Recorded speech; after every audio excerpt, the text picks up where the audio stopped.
Madam Speaker, my distinguished colleagues, I respectfully vote no to House Bill number 4058 or the 2026 General Appropriations Bill. We are at a crossroads, my distinguished colleagues. Sa makasaysayang pag-ungkat ng bilyones na kinukurakot na pondo na dapat nilalaan sa mamamayang Pilipino, nasaan ang priorities sa mga susunod na itaon? Kung ihahati ang base budget ng bawat ahensya sa dapat na mga benepisyaryo nito, ito po ang resulta, Madam Speaker.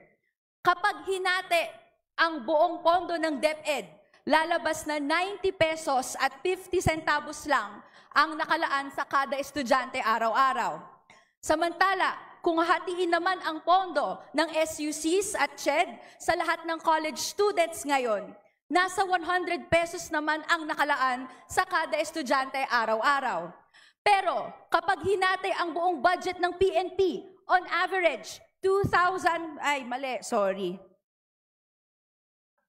Kapag hinati naman ang buong budget ng PNP, on average 2,522 pesos ang nakalaan sa pulis kada araw. Kung ikukumpara sa AFP, 4,629 pesos kada tao kada araw.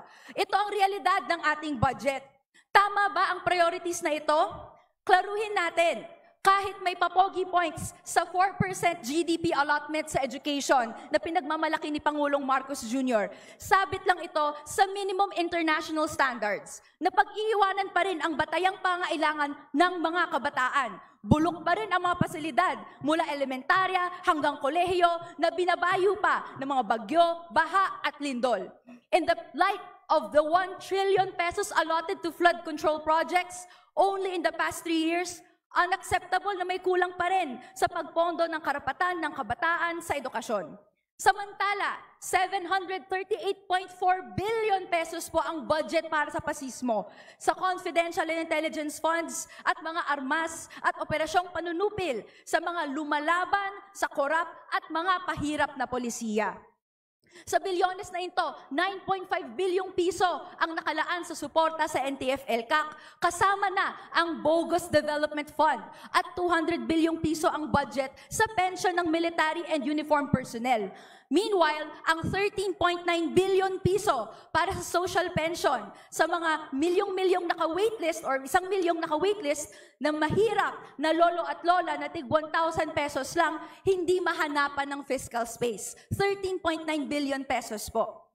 Imbes na pondohan ang kalusugan, transportasyon, iba pang serbisyo, puro paayuda at pinapalobo sa pondo para mabihag ng mga politiko ang mga maralitang Pilipino. This is a peak performative budget from a peak performative president. Labas sa mga vlog at PR, ito po ang totoo.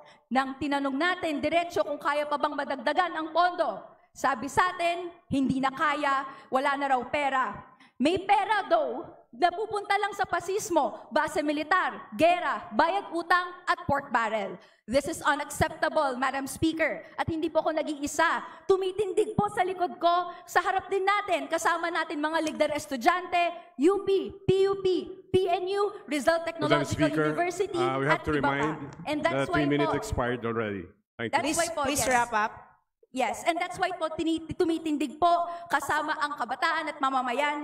Kami po na patuloy na tumitindig para sa mas mataas na edukasyon, na pondo at iba pa. We vote no to House Bill 4058. Majority Leader.